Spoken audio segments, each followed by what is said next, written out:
Hi, welcome to the third Art at Home talk, and thank you for joining us this afternoon. As many of you who have already been tuning into the series already know, Art at Home is a partnership between three Syracuse University departments: the Syracuse University Art Museum, the College of Visual and Performing Arts, and the Office of Alumni Engagement in New York City.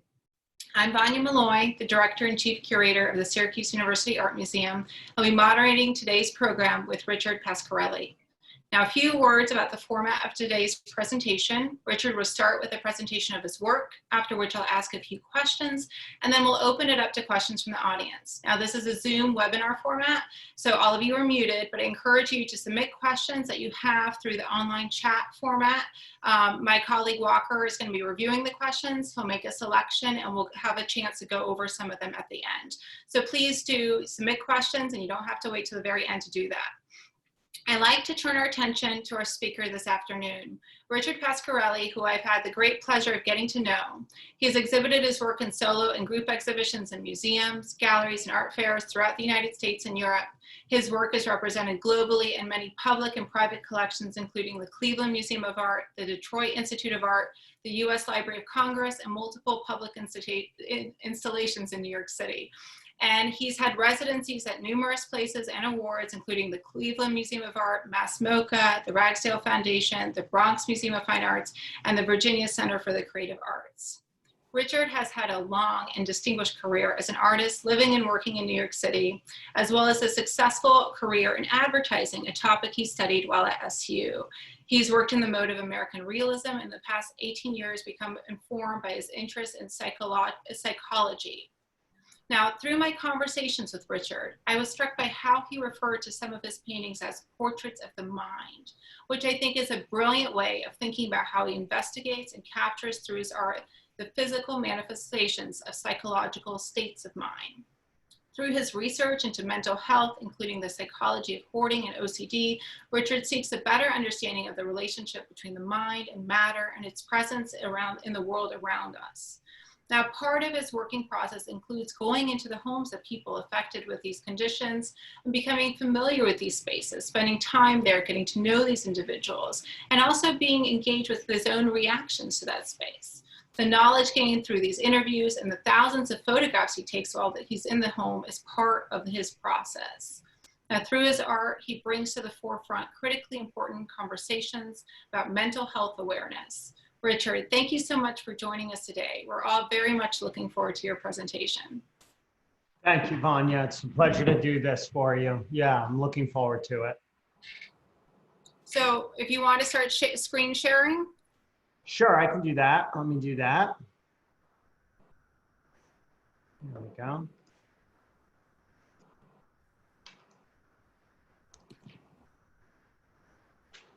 So what I would like to do is sort of start off by showing you my space, because I think that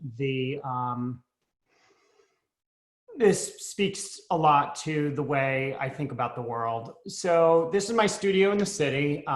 This photograph is actually just after I had moved in, but you can see I've made the space very minimalist and sort of austere, and it's because I really, I tend to have a strong feeling for order and the placement of everything. I also don't like to have things distracting me out of the corner of my eye when I'm working. So this is, you can see my, my painting cart, my easel, obviously, and some various bodies of work behind there. You can see I've lined up all of my paints and everything. I like to kind of know where everything is the second I need it. So order is a very big part of my work and my process and how I like to just observe the world. It's funny because there were a lot of footprints on my floor and it was bothering me, so I repainted the floor. And then after I did that, the cabinet, I noticed lots of fingerprints and things, so I started repainting that. And then you can see, this is how I organize all of my works in the studio and my supplies. So here's a good example of, so I had purchased these two bookcases or, you know, shelving units from IKEA. And once I assembled them and put them next to each other, you could see that they didn't align the way I'd hoped. And it wasn't that they weren't level or anything. It was one of them was slightly warped. And so I have this kind of strong compulsion to want to fix things like that. Like I can't just leave it alone. So you could see here, I bolted it together with the screw to align everything. And so I wanted, so that this compulsion I have for making things, you know, perfect like that was sort of this thing that it kind of grew to a bit of a head in my life, and I was doing it a lot. And I didn't know why I was doing it and why I was feeling so compelled. So I started to go out into the world and do some field research, as well as starting to read and learn more about my compulsion. But so, for example, here's something from one of the art fairs. It cracked me up the way, you know, even in a place where the art is supposed to be absolutely perfect and all of that, here you could see everything was crooked. I really wanted to kind of go in and adjust all of that. Again, here somebody did some work, and I could see that this new wall, even though it's all new, there was just like slightly off things. So those kinds of things are the kinds of things I started noticing about myself. Again, another new home, and the vent that was slightly askew, even though it's all brand new ducting, brand new floor, brand new walls, brand new vent cover. So I started then looking for other people. And so I found a woman that I met at a party. Her name was GAYA, and she had this incredible sense of, again, organizing all of her possessions in a very particular way. And her whole apartment, you can see, is very curated in the way everything is hung, and compositionally very interesting. So I went to her home, and then a fellow artist friend of mine, Melissa, I was in her studio, and I absolutely love the organization that she has here. And this is right up my alley, the kind of thing I you know, aspire to organize like that. And just the way every object, you know, had its place and was absolutely perfect. Syria, this is her desk. Look at her handwriting, how beautiful, meticulous. She's a lovely woman and very organized. She has, I don't know, hundreds of photographs as well, and photo albums that are all organized. And her journal, you can see, is very well organized.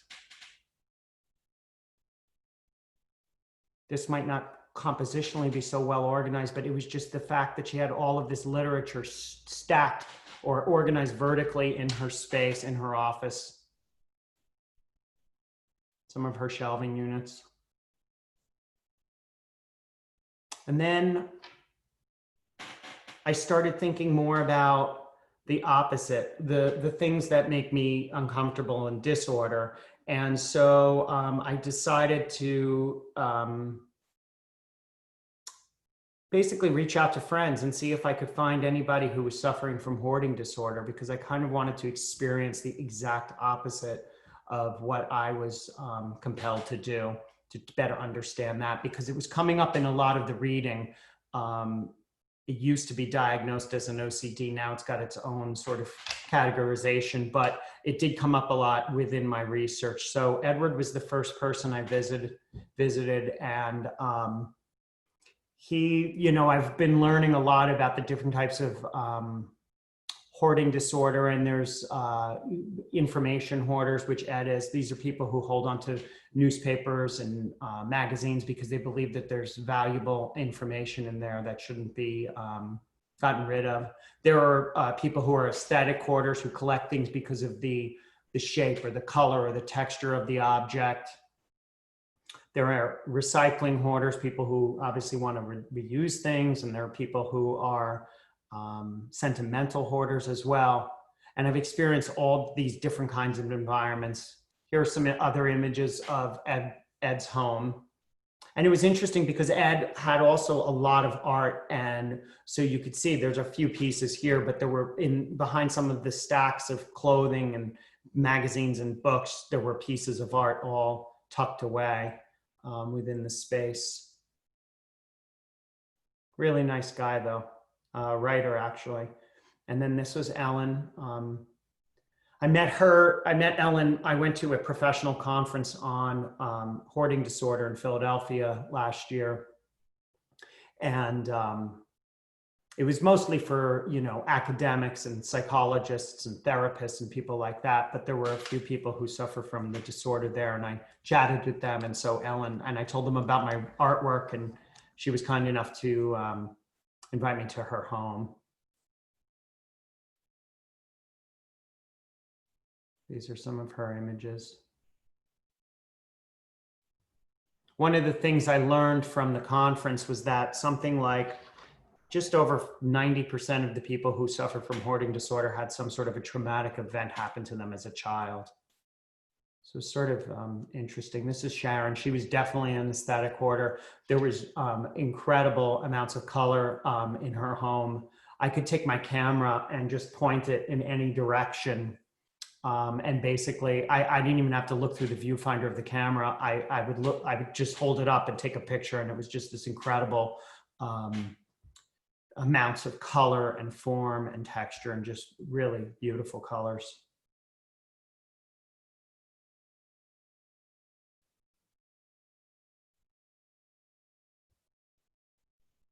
This was another man that I went to in New York who used to have a career in the fashion industry as a designer. And interesting because his clothes, you know, obviously he's dealing with clothing, but he had such a fascination with collecting pornography. So in the background of that image, you can see there's stacks, and this is only, you know, one photograph of all the stacks of magazines, but all these pornography magazines, just stacks and stacks of them. This is his desk area.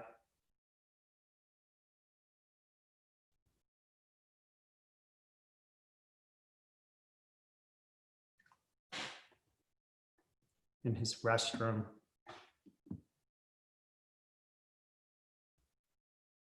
So from these homes, I've decided to start to make paintings based on these environments. And so I'll show you some of the hoarding series that I've worked on. And you can see I simplify the forms quite a lot. I want it to really be about painting and formal aspects of painting, composition, light, you know, color. And I don't necessarily, like, I'll remove things like text or logos from things because I don't really want it to be about the what the objects are per se. I really want it to be about their physicality and how they sort of could almost represent the mind of the individual in a way. This is another one that I'm in the process of working on.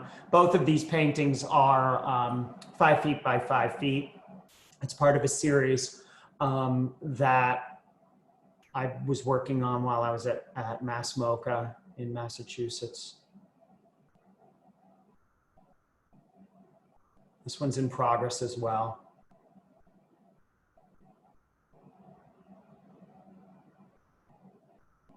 These are paintings, these are oil. The paintings, these are all oil on linen. And then I also like to use Mylar, which is a frosted drafting film type of material. It's a plastic material, which I sand down and then I use oil paint on it. I just like the way the paint glides very easily on the Mylar. These are smaller works, 24 by 36. And the way I paint, I never really formally learned how to use oil paint. So when I was beginning to use oil paint later in life, I was having difficulty with it. And I spoke to a friend of mine who was teaching in a university. And he said, well, how do you know how to paint? And I said, well, I used to use watercolor a lot and I use oil enamel. And he said, well, why don't you just use it the way you use watercolor? And so that's what I do to get these vibrant colors. I build them up with very thin layers, lots of transparent layers of paint. This is a series then that's sort of came out of my compulsion for order in my life. And one of the things that I started noticing in my life was the way I would walk in my home and like something may have been moved a few inches, and then I would always move it back into its place. And I started realizing that for me, it wasn't necessarily the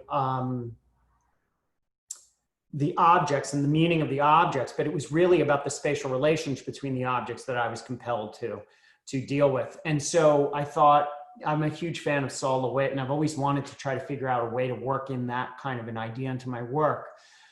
So I thought, you know, if I could create a painting where somebody has to actually create the painting in their own environment based on the specifications of the perfect measurements of the spacing of the things from one another, from one thing to another, I thought they might be able to sort of get the sense of what I'm experiencing in my own life.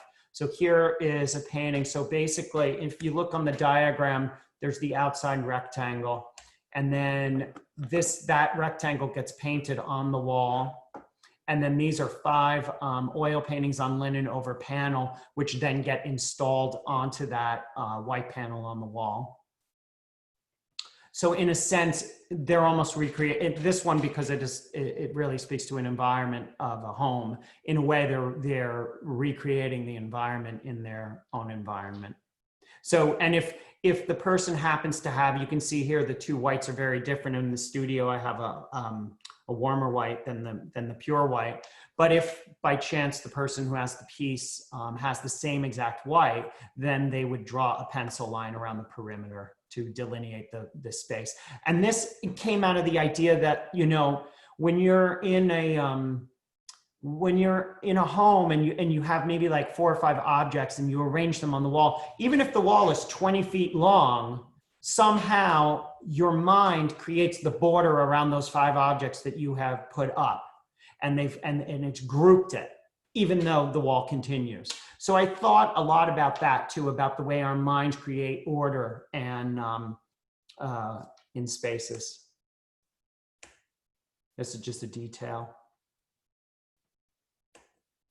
This is another one. The first one's called Self-Portrait Number 2, based on my own environment.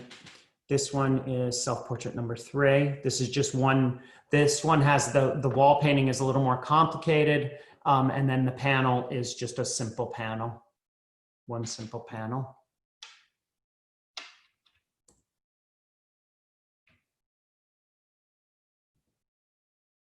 This is another one. This is called Amy Number 1. This is a new one that I was working on while I was in the Ragdale residency in the Ragdale Foundation in Chicago. This is just a little snapshot of my sketchbook, so you can get a sense of how I work with these pieces. I really want to keep them as true to life as possible, because I do feel that they are representing other people's intentions with the way they're creating their environments. So I usually contact the person after I decided the piece I want to make, and so I contacted them. I got the names of the colors, and then I found out the specifics of the molding in this case, and then I found the website so I could download the actual specifications, and then this is the piece based on that. So it's actually, again, the wall is painted this color, and then there are these 2 panels, paintings, linen on panel, that get installed on top of it. So that's my OCD diagram series. Here's another one.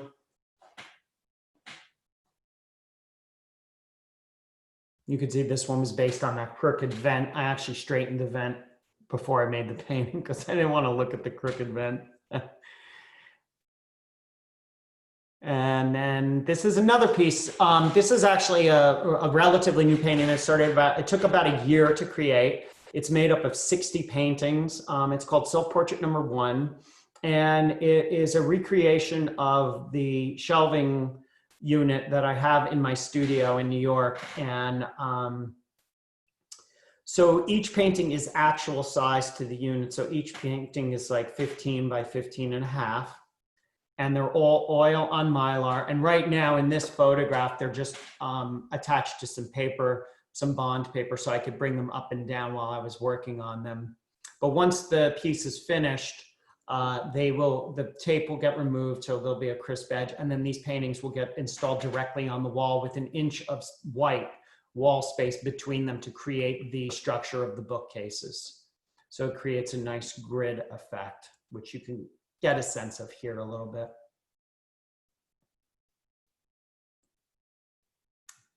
This is another detail. I also tried to consider, I didn't know if I would always exhibit this piece as one piece or if it would be broken up into 60 pieces individually. So I really wanted to make each one very unique and interesting on its own and do a lot of play with the shadows and again, depicting my perfection that I seek in my mind, but also working with elements of minimalism and those reductive ideas.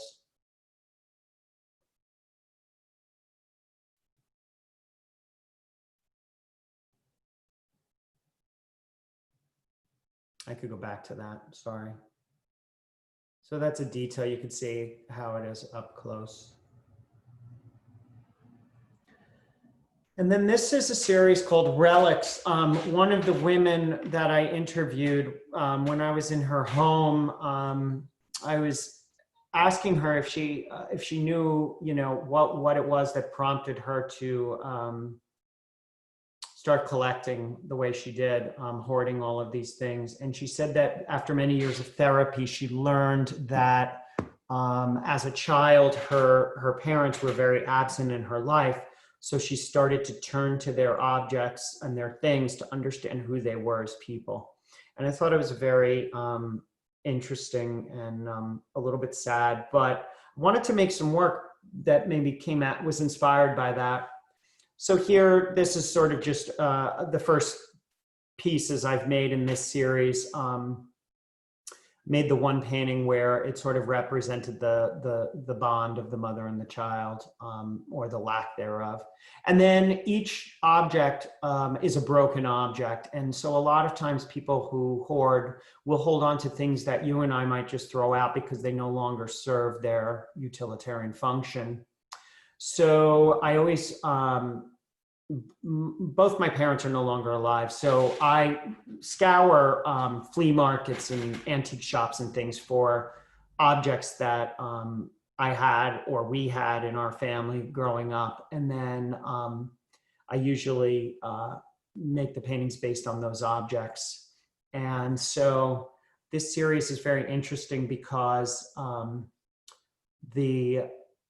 each painting I put augmented reality with. So I wanted to figure out a way in which I could represent the meaning of these objects, so in the painting, I tried to think about it in that kind of Dutch still life way where there was just that central light source that really made the object very important, because to the people who own them, to them, they're very, very important. And, the memories that are tied to the objects are very important. So if you throw out the object, you're throwing out their memory.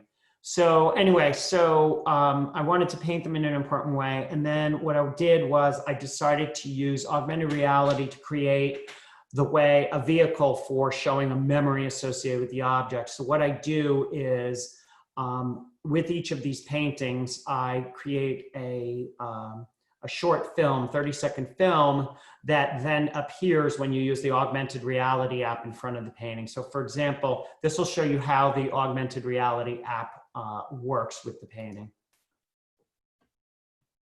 You place it in front of the painting, you launch the app. I'm using Artivive. It recognizes the painting, and then it launches the film that I created. So this vase was reminiscent of a vase that my grandparents had in my mother's bedroom growing up in their house. And so I had found this old footage that my grandfather had shot of my mother and used that with that vase. So that's the way they work. This is another one that I recently painted for a show in New York. It's just called Relic Bottle. And then this has sort of an interesting, a little bit creepy film that goes with it. So this is the film.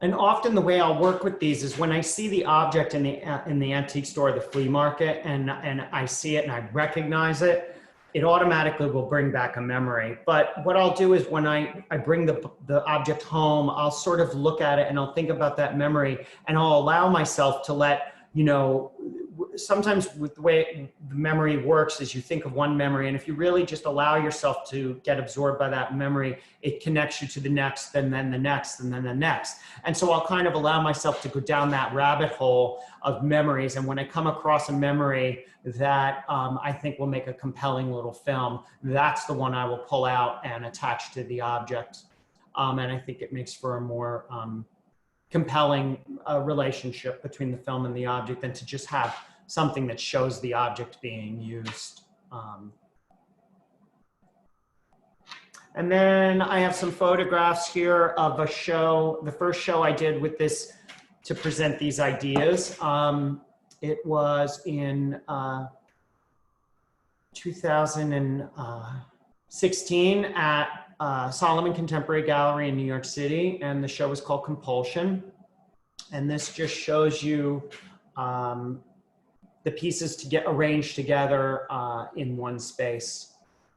So here you can see 3 of the hoarding paintings.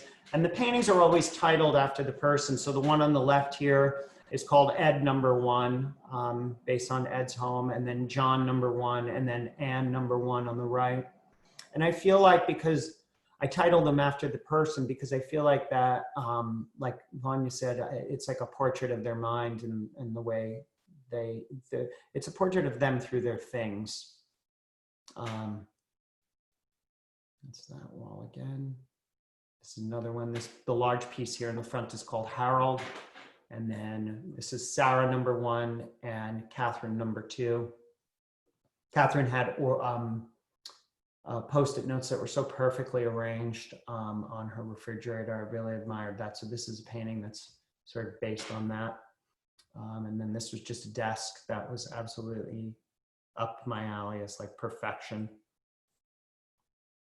This is another piece that is a sort of like just kind of a smaller piece called Barry #1. These are all individual watercolors that I created and came out of the research based on a man who had the compulsion to always check the stove to make sure the gas wasn't on. But it would take him like 2 hours to get to work.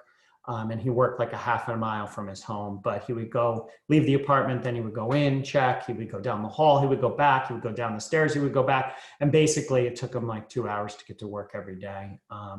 So I was sort of inspired about that kind of image in his mind of the burner. And then this is Catherine #1 over here, and Stephanie #1.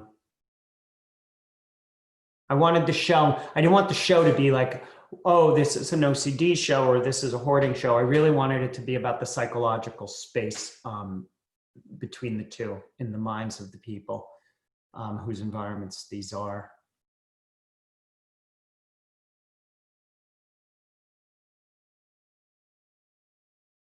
And that's it. That's the presentation. So Vanya, let me stop sharing. Okay. Thank you, Richard. That was fantastic. You're welcome. And we've had a chance to talk about your work already, and I really enjoy every time I hear more about it. Thank you. Thank you. I have a few questions I prepared, but I also want to just prompt everyone in the audience that if you haven't asked a question, you can do that now. But I'll start off with like a really general one. And that's what made you want to be an artist, and how did your experience at SU impact that decision, or did it? Mm-hmm. Well, I would say that as a child, I used to do a lot of drawing, and it was just something that kind of came naturally, and I could spend hours just doing the thing. My mom used to joke and say how as a baby, she could put me in the high chair and leave me there with just crayons, and I could just scribble for hours. And I was like, that's bad parenting, leaving your kid there for 3 hours. But anyway, and then I started getting a little older, and I think my grandparents were the ones really who noticed that I was very interested in this and had maybe a little talent. And so they started to pay for some classes for me. And then of course I wanted to go to art school for college. And my parents were very conservative, and my father was very concerned about me going to art school. So he wanted me to do something I could also get a job in. And so that's where I picked up the advertising. So although I was studying a lot of advertising at Syracuse, my favorite classes were all the fine art classes. But it was interesting. And then now, having also worked in advertising for many years, I would say that it definitely informs my work in a different way. Certainly in its graphic kind of presentation or style, but also just conceptually, and this idea of consumption and advertising, and promoting the idea of buying things and compelling people to want more and more and more, and need things and want things. Mm-hmm. Yeah, and I know when we spoke, the idea of Syracuse, like being able to, at the university, make connections with people, to network, to develop that social aspect of your personality is, important as an artist too. Oh, absolutely. Yeah. I think that, Syracuse definitely, I think, really advanced me socially. Like, in high school, I was, friendly and whatever. I wasn't, introverted, but I wasn't as extroverted as I became at Syracuse. And I think that, in the art world, and at least in New York, a lot of times a lot of things come out of the networking with other artists, and hanging out with other artists, and going to parties with other artists, or openings and things, just being involved in the community, let's say, yields things, I was at, just in March, before this whole pandemic happened, I was at at the not the Armory show, but it's the Art Dealers Alliance show at the Armory uptown. And I met somebody, I bumped into somebody, and we were chatting, and he said, "Hey, I might have an exhibition opportunity that I was just presented. Would you be interested in doing a solo thing in upstate New York?" So it was like, I say, is it because I was already on his mind, or just because, I bumped into him there, and I think it's a little bit of both, and so, plus, I said to my wife during this whole pandemic here, right now I'm in a barn we have a small old farmhouse in Connecticut, and I've been trying to work on renovating this little barn room into a small studio. But, missing my friends, my artist friends, it's not the same thing as on Zoom. I don't know. There's a difference with hanging out. But, I'm missing the art world, hanging out, my tribe. You know what I mean? Definitely. No, I get it. And I guess that leads me to another question about, everything that's been going on right now, the pandemic, Black Lives Matter, the protests. It's been a lot that's happened in the last few months, and I'm just wondering, how has that impacted your work? I mean, I know it's brought you to be working in Connecticut, right? Yeah, so right. Yeah, I've been living up here with my kids since like March. Well, in the beginning, I'd say, I was mostly first just concerned with survival things, like making sure that we had food in the house and all of that stuff. And when I saw the supermarkets with the food, gone and all of that. And then I think once that sort of calmed down and everything, then I could start thinking about it. And I think that, although I've been working on some smaller pieces here, I'm definitely not as prolific as I normally am in New York. And I think it's because there's a lot going on in the world that is so important with Black Lives Matter and this pandemic and our election coming up. And it's hard to get in the right mindset, I think, of a very flowing kind of free mind.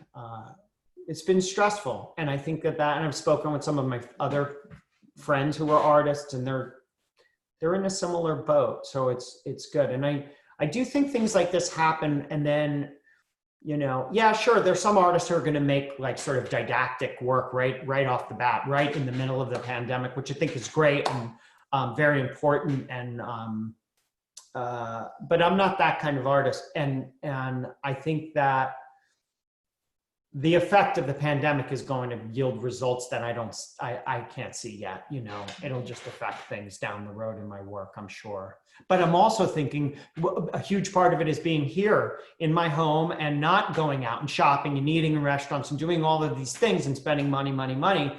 And I'm looking at this work that I'm making of these, looking at the reference photographs that I have on my computer. I've been doing a lot of that kind of work, like going through the more academic stuff of my work and the consumption.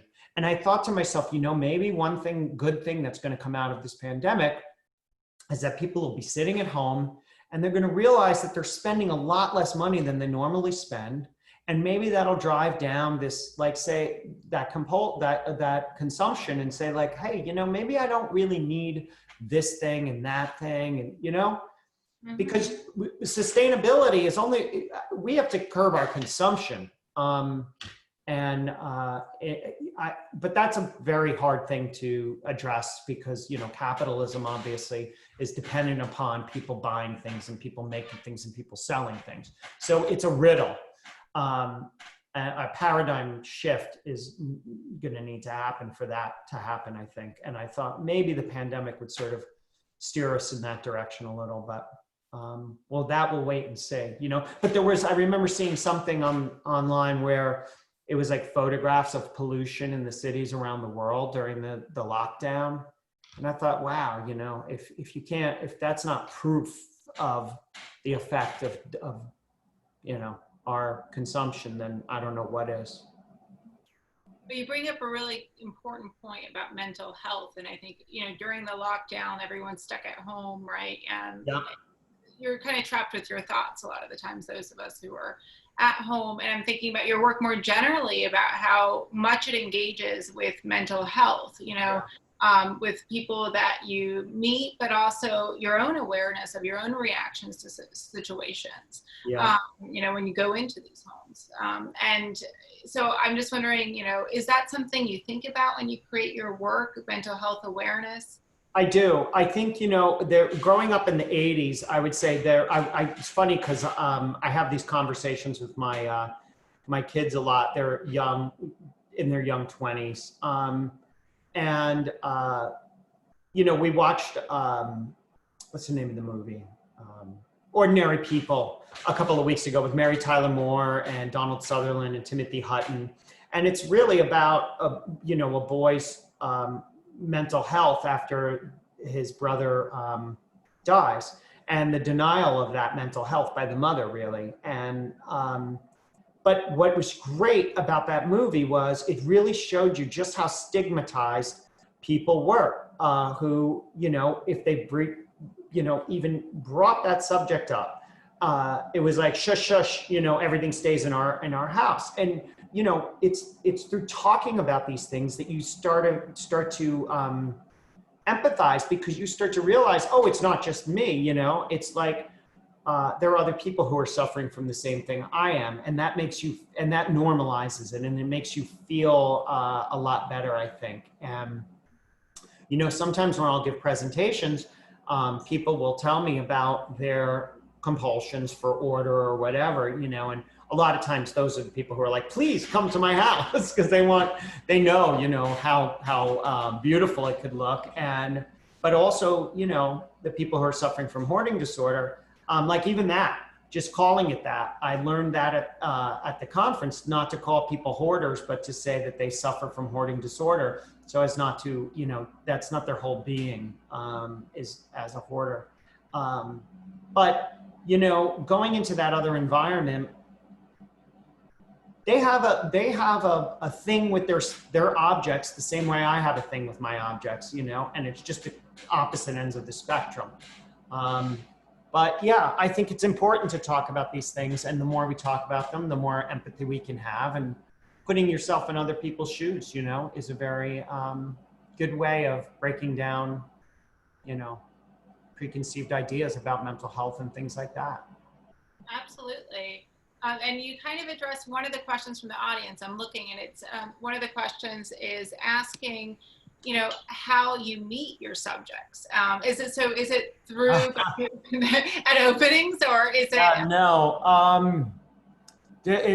Well, in the beginning, it was very hard. No, I had talked to people, like I approached friends basically and said, do you know anybody who does this? And some people, one of the things I learned is 1 out of 25 Americans hoards. So that's a lot. I also learned that like if there's something called a forced clean out, that's like when a city will come in and basically because it's a fire hazard or whatever, and they clean out, those people, once they're in their new environment, they will hoard 3 times as much as what they hoarded the first time.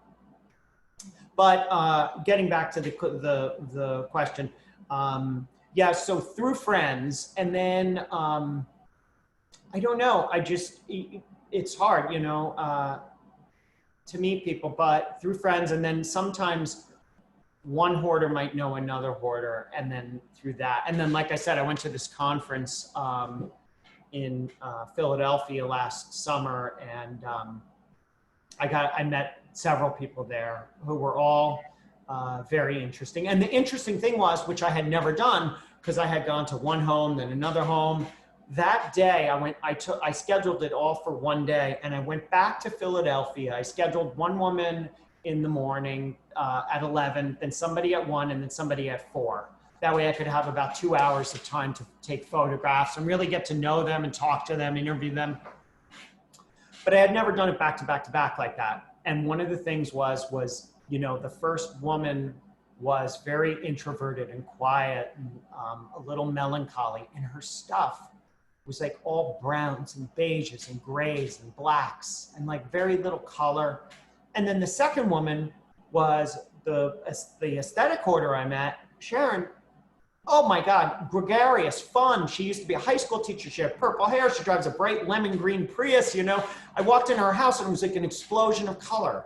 And then the last woman was very fact-oriented. Like she kept wanting to tell me all of these facts about her childhood, the dates, the people, the places where she was, remembering and accounting for every event that she felt like she had been wrong. And her house was filled with files and folders and newspaper clippings and photographs, almost like evidence of all of these events. And so it was like, by going back to back to back like that, I really started to see the connection, how that their stuff is like really like a physical extension of their personality. And that is really something that I want to try to capture and work more into my work. But it's a very tough, tough to figure out exactly how to do that. So I keep making paintings, and I feel like it's revealing itself slowly. So to follow up on that, there's a question we got from the audience that is, asking a little bit about how you emotionally take care of yourself through these visits. So I'll read it to you so don't miss anything. But it says, this was fascinating. Thank you so much. It must have been an emotional journey to see other people struggling. Imagine you felt such a sense of empathy for the people you met. How were you able to okay, hold on, sorry. To deal with these feelings, and I'm sure you recognize them, but also separate them so you could focus on your own work and not get overly personally invested. How interesting, yes. I think, the very first day before I went to Ed's house, I will tell you, I almost canceled. I was so nervous. I had butterflies in my stomach. I was like thinking to myself, what am I doing? And then prior to Ed, most people had canceled. So I was kind of expecting him to cancel at the last minute, like people had before, but he didn't. And I went, and I am telling you, his apartment was so full. It was the middle of August. There was no air conditioning. It was a New York City apartment. Thank God I was wearing shorts and a short sleeve shirt. And the paths, there were like these, what they call them goat paths, where there's piles on either side of you. And there's like, I literally had to put one foot in front of the other to walk through the apartment and be very careful not to lean or whatever. And even Ed said, let me lead you around the apartment. And I, in the middle of the apartment, when I first got there, I definitely would say I was sweating, but not just from the heat, because it was I had never been in an environment like that in my life, you know? And, but 2 hours later, I was totally comfortable. I had gotten to know Ed, who was a really nice man, and it totally broke it down. It was like all of the, you know, he's just a man who is suffering from this problem. And now I know that problem was something that happened to him in his childhood. And so it all of a sudden, it takes what most people think of as disgusting or, you know, repulsive or whatever, and you see it as something else. You see it as like a byproduct of a problem. And so that empathy, I think, came through the experience. It's like forcing yourself to just do it. I think sometimes might be the best way to do it, even if you're uncomfortable with it. But what motivated you that very first one you went to? It's interesting you said most. But like, what made you think I want to go to the home of someone who suffers from hoarding? I don't know. Well, I had the idea. I don't know. Just like that inspiration of like, wow, wait, what if I made work that wasn't just about the order, but what about if I made it about the chaos? And it was like, and then I had to find because I'm a representational painter, I needed reference material, you know, like everything, even those minimalist OCD diagrams, those are all based on real environments, you know? And so it's a way of sort of taking the realism, I think, in a cool, interesting way. So I needed that reference material. Also, I wanted to be authentic, you know, like I could have easily just made piles of stuff in my garage or something, you know? But I think that authenticity comes through in the work when you create it, you know? You could see that it would be a fiction versus a truth. And so I really wanted that truth. And then it got easier each time after that first hoarding experience. Then you know, it got a little better. But let me just show. Can I share my screen with you for 1 second? I just want you to see this photograph here on my desktop. So you can say, so this is one of the homes from Philadelphia. And you can see my feet in the photograph at the bottom of the photograph. And I'm telling you, I was taking photographs and then I saw my feet in the photograph and it all of a sudden made it very real. Like you are here in this place. And how do I exit? Okay, here we go. Anyway, so I thought to myself, what the heck am I doing? Like, how did you get here in this place, in this moment? You know what I mean? When I saw my own feet in that environment, it made it very real. And I thought, man, this is nuts what you're doing. But and you did a lot of research too. I mean, that's also, I think. So did your research come after you met your first subject, or before? Before, yeah. I read several books, so I had kind of an understanding. Oh, no, I would say actually Ed was the first person, and less reading on, a little bit of reading, but it was more OCD related reading that had like touches of hoarding disorder in it. And then after I went to Ed, then I started really delving more into the hoarding, learning more about that part of it. Because it originally was really, I just wanted to figure out why I had to move things 1/4 of an inch, you know? To make my life happy. And it was because my kids, my family, my poor family, they were like, you've got to stop doing this. And my daughter was like, you should see somebody, because she's like, I think you will be diagnosed. But to be honest and to be technical, OCD I'm just kind of lumping it into OCD, but they call it OCPD or obsessive compulsive personality disorder, which is kind of a weird name for it, but organizational OCD like that falls under that category. But, and so let me ask you, reading up on you and kind of doing my homework, I was struck by the connection you made at one point with research on quantum theory. I'm just wondering, my background is I've done a few, different interdisciplinary exhibitions and stuff of that sort that looks at the influence of science on art. And I would love to hear you talk more about that. Well, all right. So, I mean, I hope it doesn't sound too woo-woo or anything, but I don't know. You know, there's this, I'm actually very interested in that and believing that I'm wondering if our mental, our thinking is actually affects our reality, right? And if that's the thing that is the impetus that makes the particle collapse, you know, from a wave function into a particle function, because that's the thing that they haven't figured out. And so, like, I do believe that we create our realities in very basic ways too, and just simple psychology, right? Like you say you're sad, right? Let's say you're sad and you say it out loud a lot. You will become sad, right? And I'm not trying to minimize depression or anything like that, you know, but I do believe that we can affect our realities, and I'm not quite sure how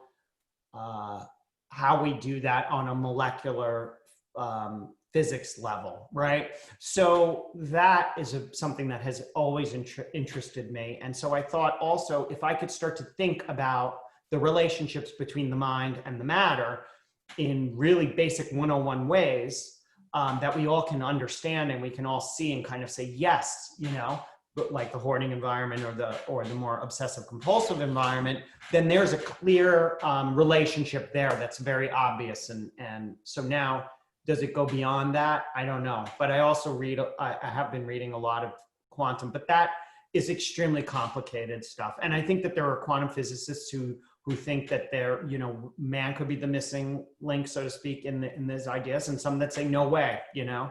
So I don't know. But what about you? I know, I think it's fascinating because I think, you know, modern science, so many times people say, oh, well, that's not for the arts, but I think science opens up a lot of ways of really abstractly thinking about things, and then thinking about, you know, well, what is reality? Like, you know, think of relativity theory, you know, and Einstein, and a lot of what that modern physics showed, and quantum theory ties into all this, is that the things we take, you know, we think are absolute truths because that's what we experience in our daily life, like that time is relative, right? Our clock goes the same way. You know, modern science says, no, it's absolutely not true. And you're like, what? Or space is like, you know, a lot of your art is Euclidean, right? It looks into right angles, adding up to 100, you know, the right degrees, 90-degree angles. Yes. And then, you know, they're saying actually modern physics and Einstein showed us through the eclipse and proved in that way that actually it's not. Things can be stretched and warped as they move throughout space.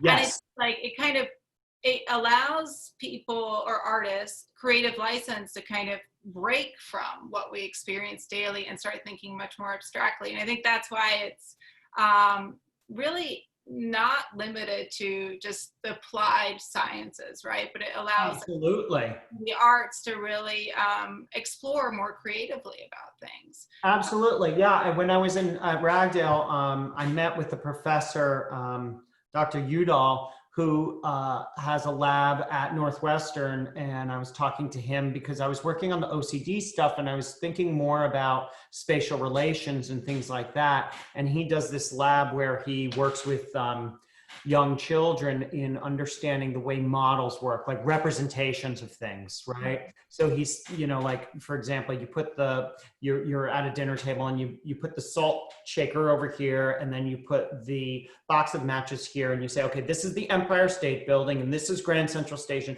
All of a sudden you have that relationship based on this model, right? And then you know, okay, this is north, this is south, and how all of that other information kind of comes into play.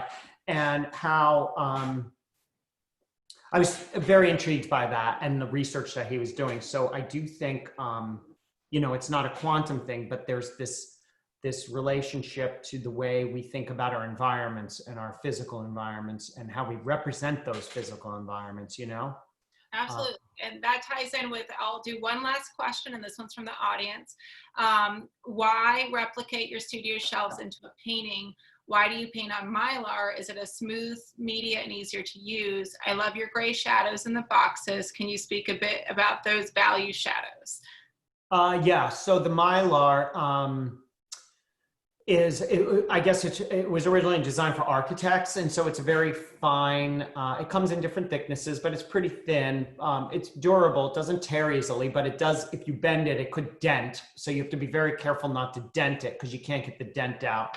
But it's kind of like a frosted like material. It's not totally translucent, and it is very, very smooth. And what I'll do is I lightly sand it, and then I'll put like a base coat on, and sort of, I just work with it the way you would like a traditional like painting on panel. But yeah, I love the way the paint just glides across the surface of the Mylar. And the paintings of the bookcases, I really wanted to focus on that again, because it was really about that crazy sense of order and compulsion that I have, that everything on those shelves have to be just so. And it was funny because when I was working on that painting, it was in a residency in Virginia, and some people asked me, "Oh, are your shelves actually like that?" Like, you know, and yeah, this is very true to the actual environment. That's great. And there's another question that came in. I'll just follow up with it. Do you ever do anything outdoors, paint anything outdoors or outdoor scenes in your art? Oh yeah, I do. Actually, if you look at my work prior to 2015, it was mostly,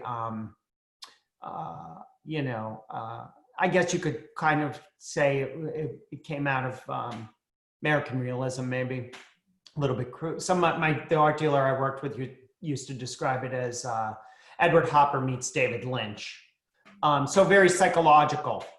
So there's always been that psychological element, but yeah, landscapes and things like that, usually with a person or something in them, something odd going on in the scenes, but yeah. So one very final question, this one's from me, is just advice that you have for students at SU who are thinking about pursuing a career in the arts. I would say, get involved out of school. I would say when you're looking for the job part of your life, because you're going to need some sort of work, I would try and find something that's related to the arts. I ended up going into advertising, and you know, it was a good career. I worked on really nice accounts, good clients, and famous brands that people have heard of. But I think if I could redo it all over, I should have gone into a more art-related environment, whether it was like to teach or working in a museum or something. I don't know. I feel like I was always, because of the advertising job as a full-time job, I was always like trying to figure out how to make time to make those connections with other artists and things like that. And so I started volunteering actually when I was young in like a lot of nonprofits, and, you know, to help hang shows and stuff like that. And then that way I was able to meet other artists, curators, and people like that. I also never got an MFA because I was pretty young when I had my first child. So again, I didn't really have that network either.